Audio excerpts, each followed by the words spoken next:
আমার সাথে এরকম হলো? আমি তো কখনোই ওর সাথে এরকম কিছু করি নাই। আমি তো চাইছিলাম জীবনের শেষ নিঃশ্বাস পর্যন্ত তার সাথে থাকতে, কেন আমার সাথে এমন করতেছে? এরকম করে জোরে জোরে আমাও করে কাঁদতেছিলাম আর ওর সাথে চ্যাটিং করতেছিলাম। তখন ও পর্দার ওপাশ থেকে বের হয়ে আসলো, আসার পরে এরকম করে ধাস করে একটা লাথি মারলো। আমার বটি দিয়ে কাটাকাটি করতেছে, ওই অবস্থায় ধাস করে লাথি মারলো। আমার মেবি ওই বাসায় রান্নাঘরে যে ক্যাবিনেট গুলো থাকে এখনো আমার রক্তের দাগ ওখানে আছে।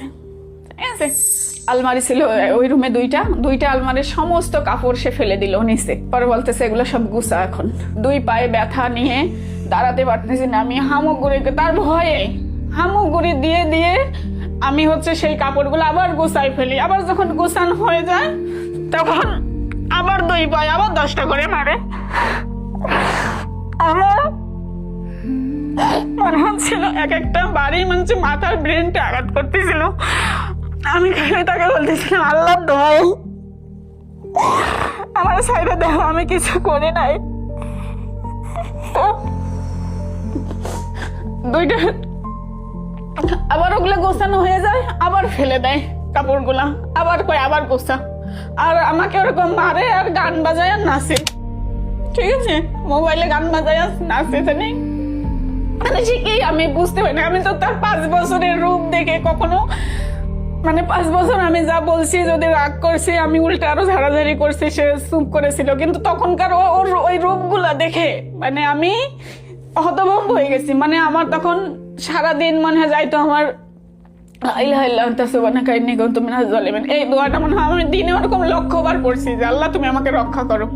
আমি কাকে দেখতেছি? এখানে দেখা যাচ্ছে 3টা, এখানে একটা আছে, 4টা আরো ছিল, মুখে ছিল, গলায় ছিল, এই যে এই হাতে একটা আছে। তো মুখেরটা গলাটা এটা কোনোভাবে আমি স্পট ক্রিম ইউজ করে এগুলো একটু ভ্যানিশ করতে পারছি। আর এগুলার ক্ষতটা হালকা ছিল তাই চলে গেছে। বাট এগুলাতে মানে এই ক্ষতটাতে এই মানে যখন সিগারেটের পুরাটা দেওয়া হয়েছে তার উপর আবার মারা হয়েছে। হ্যাঁ, তো সেই কারণে কিরকম করে করতে বলেন তো? সেই কারণেই আর কি এটা বেশি পড়ে গেছিল, এফেক্ট। খুবই ভালো ছিল, আমি তাকে নিয়ে গর্ব করতাম যে আমার ভাগ্যে এত ভালো একটা মানুষ ছিল।